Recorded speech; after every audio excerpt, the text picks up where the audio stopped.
Yun, kamusta mga piso? Ngayong araw, eh, ligo day ng ating motor, no? And kasama rin dyan yung, syempre, yung paglilinis ng mga kadena at ng mga caliper ng ating mga brake. Yung pag-check ng brake pads. So ngayon, papakita ko sa inyo kung paano ko naglilinis ng aking chain o yung kadena natin, no? Para laging fresh saka lubricated. So tara, samahan nyo ako.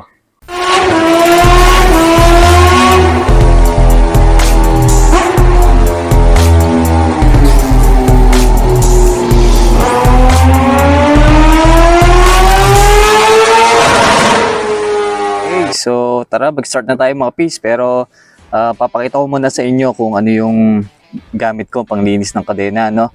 So meron tayo ditong Mototech chain cleaner, yan, no? Dissolves oil, grease, and grime. Yun, residue free. So ayos to, no? And ito yung ating pang lubricate. So Mototech din, no? Chain lube. Yun. Lakas ng hangin ngayon. At syempre, hindi mawawala itong ating brush na pang diinan.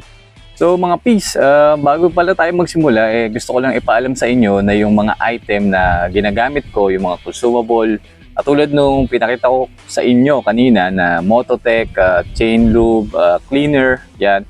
Lahat po yan ay galing sa sarili kong bulsa, no? So pinaghirapan po natin yung pinambili natin dyan. So lahat ng nakita nyo sa video ko, hindi po sponsored, no? So gusto ko lang ipaalam sa inyo kasi meron nagtatanong, no? Kung sponsored ba. Oh. So lahat yung item na ginagamit ko, ginagamit ko sila kasi ano talaga, subok na effective, no? Saka quality. Alright, so yun lang. Start na tayo.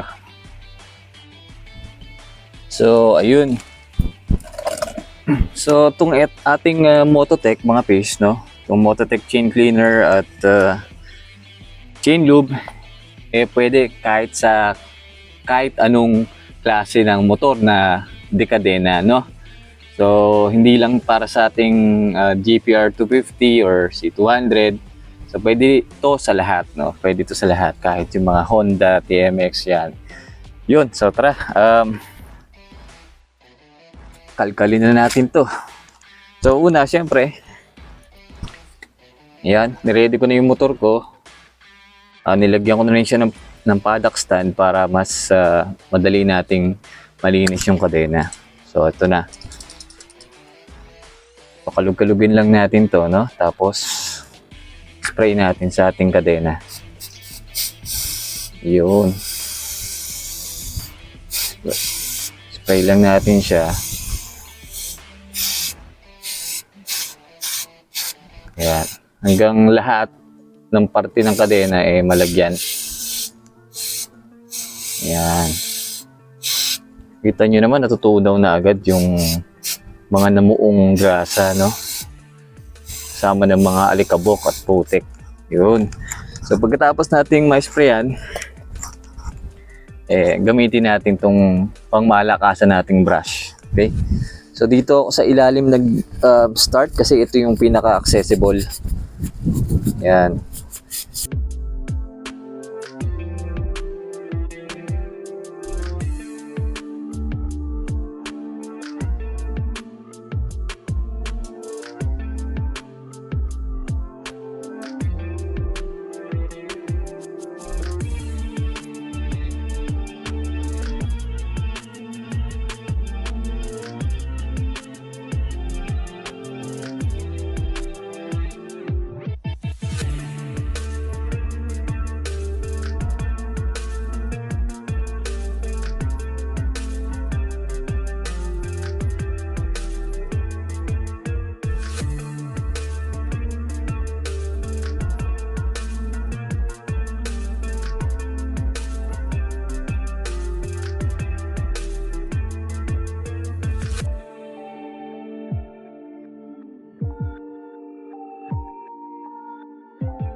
Alright, so mga peace,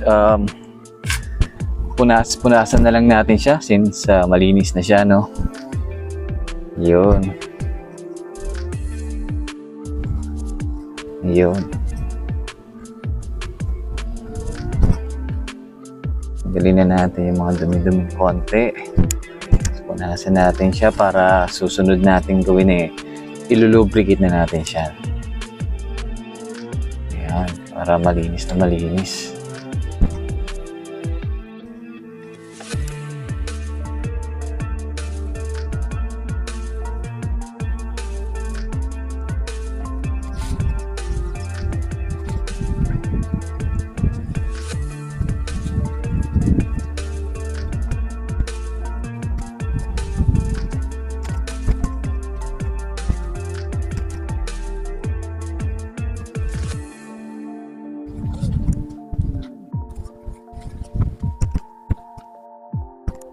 Yun. Alright, so kitang-kita nyo, makintab na siya, no? So, ang next natin gagawin is ilulubricate na natin siya. Yun.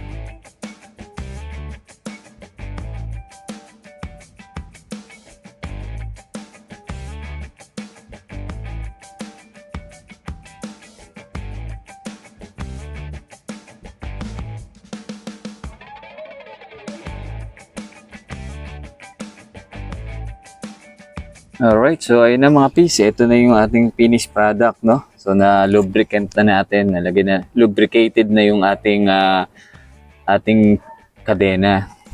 So parang bagong-bago ulit. Alright. So yun, so ganun lang kadali mga peace yung maintenance ng ating kadena, no? So lagi lang nating lilinisin, saka lagi lang nating ilulubricate para mas tumagal yung buhay nila, no? Siyempre, gamit na rin yung ating chain lube and chain cleaner, mas mapapadali yung ating trabaho. So, yun lang mga peace. At bago tayo magtapos, sana makahingi ako sa inyo ng like, share, no? Share natin tong video para malaman na rin ng iba kung gaano kadali yung pag-maintain ng ating kadena. Hihingi na rin ako sa inyo ng subscribe para mas lalo tayong ma-motivate sa paggawa ng mga ganitong klase ng video. And don't forget to hit that notification bell para lagi kayong updated sa mga bagong video na ating i-upload. Alright, so yun lang. Ingat-ingat and ride safe. Peace out.